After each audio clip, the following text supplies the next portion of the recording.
नैनवा ने यूना नबी के ऐलान पर तौबा की? नहीं, खुदा ने यूना के गैर ईमान ऐलान के बावजूद उनसे तौबा करवाई। वो खुदा के जरिए जो हकीकी खुदा है और बाबल के जरिए जो खुदा के ज़ेर इख्तियार था तबाह हुआ था। इसी तरह इख्तिताम वो दिन खुदावंद का दिन जरूर आएगा। अबदी और गैर मुतगीर कलाम खुदा। एक कहानी हिस्सा 68। नाहूम खुदावंद गयूर और इंतकाम लेने वाला खुदा है। नाहूम पहला बाब था 3 बाब। जैसा कि यूना की किताब में पहले ही इंकशाफ किया गया है कि असूर के खिलाफ फैसला खुदा के वक्त के तहत मुकर्रर किया गया था।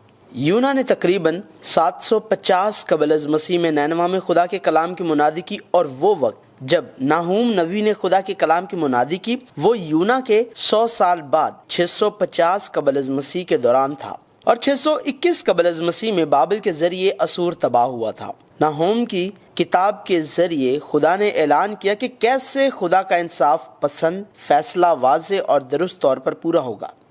खुदावंद इंतकाम लेने वाला खुदा है। खुदा ने कसम खाई, खुदावंद गयूर और इंतकाम लेने वाला खुदा है। हाँ, खुदावंद इंतकाम लेने वाला और क़हार है। खुदावंद अपने मुखालिफों से इंतकाम लेता है और अपने दुश्मनों के लिए कहर को कायम रखता है। खुदावंद कहर करने में धीमा और कुदरत में बढ़कर है और मुजरिम को हरगिज बरी ना करेगा। खुदावंद की राह गर्दबाद और आंधी में है और बादल उसके पाँव की गर्द हैं, और वो अपनी अजमत को जाहिर करता है। और नैनवा की तरफ खुदा ने उन्हें तबाह और जिला वतन किया और कहा वो नेस्तो नाबूद कर देगा जैसे इंतबाह होता था, और आखिरकार वो उनको तबाह कर देगा। वो उनके खिलाफ जाएगा और उन्हें जला देगा।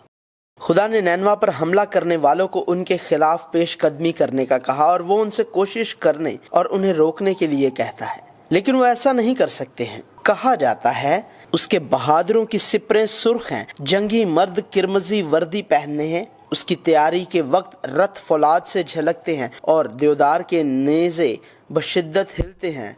रथ सड़कों पर तुंदी से दौड़ते और मैदान में बेतहाशा जाते हैं। वो मशलों की मानद चमकते और बिजली की तरह कौंधते हैं। वो उन्हें रोक नहीं सकते, ये इसलिए कि खुदा ने ये जंग की और खुदा उनके खिलाफ था। खुदा जिस फौज के साथ है वो फातेह है। आखिरकार नैनवा गिर गया, बस हसब बेपरवाह हुई और असीरी में चली गई। उसकी लौंडियां कुमरियों की मानिद कराहती हुई मातम करती और छाती पीटती हैं। नैनवा तो कदीम से हौज की मानिद है, तो भी वो भागे चले जाते हैं। वो पुकारते हैं कि ठहरो ठहरो, पर कोई मुड़कर नहीं देखता। उनका सोना चांदी भी लूट लिया गया और उनके खजाने की लामतनाही फराहमी छीन ली गई। आखिरकार नैनवा खाली और वीरान हो गया, और वहां के बाशिंदे खौफ ज़दा और जर्द चेहरों से कांपते हौसला शिकन हो गए।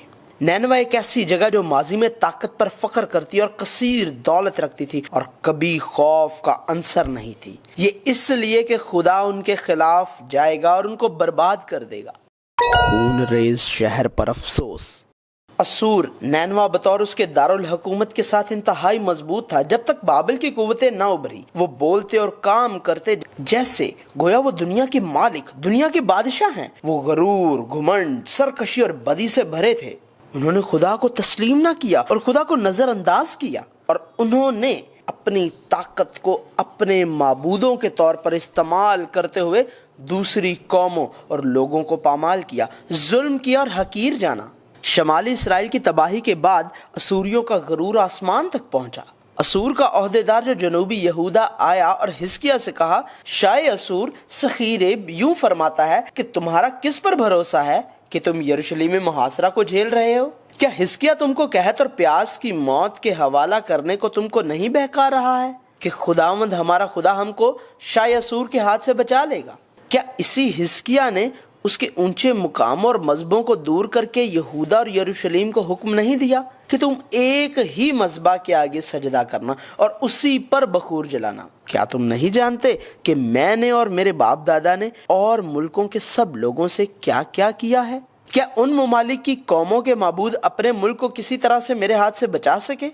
جن قوموں کو میرے باپ دادا نے بالکل ہلاک کر ڈالا، ان کے معبودوں میں کون ایسا نکلا جو اپنے لوگوں کو میرے ہاتھ سے بچا سکا کہ تمہارا معبود تم کو میرے ہاتھ سے بچا سکے گا؟ پس حزقیہ تم کو فریب نہ دینے پائے اور نہ اس طور سے بہکائے اور نہ تم اس کا یقین کرو، کیونکہ کسی قوم یا مملکت کا دیوتا اپنے لوگوں کو میرے ہاتھ سے اور میرے باپ دادا کے ہاتھ سے بچا نہیں سکا، تو کتنا کم تمہارا معبود تم کو میرے ہاتھ سے بچا سکے گا؟ اور اس کے نوکروں نے خداوند خدا کے خلاف اور اس کے بندہ حزقیہ کے خلاف بہت سی اور باتیں کہیں، اور اس نے خداوند اسرائیل کے خدا کی اہانت کرنے اور اس کے حق میں کفر بکنے کے لیے اس مضمون کے خط بھی لکھے کہ جیسے اور ملکوں کی قوموں کے معبودوں نے اپنے لوگوں کو میرے ہاتھ سے نہیں بچایا ہے، ویسے ہی حزقیہ کا معبود بھی اپنے لوگوں کو میرے ہاتھ سے نہیں بچا سکے گا۔ یہ جس کا دم اس کے نتنوں میں ہے کی حماقت ہے۔ وہ نہیں جانتے کہ اگلے دن ان کے ساتھ کیا ہوگا، وہ نہیں جانتے کہ اگلے مہینے یا اگلے سال انہیں کیا سہنا ہوگا۔ نینوا خون ریز شہر کا جس نے خدا کی بدگوئی کی اور اپنی طاقت کا مظاہرہ کیا، خدا کے ذریعے مکمل فیصلہ کیا گیا۔ تیری شکستگی لا علاج ہے، تیرا زخم کاری ہے۔ اسور کے لوگوں کو جس نے آس پاس کی قوموں پر قبضہ کیا، ان کو لوٹا اور قتل کیا، اب وہی نقصان اٹھانا پڑے گا جو انہوں نے اپنی قوم کے دارالحکومت نینوا میں دوسری اقوام کے ساتھ کیا۔ ناہوم نے یہ کہتے ہوئے خون ریز شہر پر افسوس، وہ جھوٹ اور لوٹ سے بالکل بھرا ہے، وہ لوٹ مار سے باز نہیں آتا۔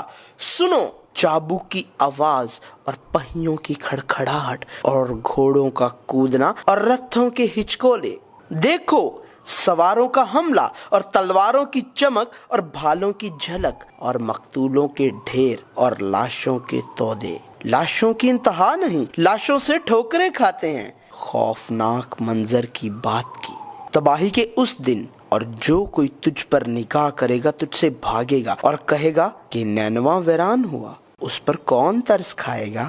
میں تیرے لیے تسلی دینے والے کہاں سے لاؤں؟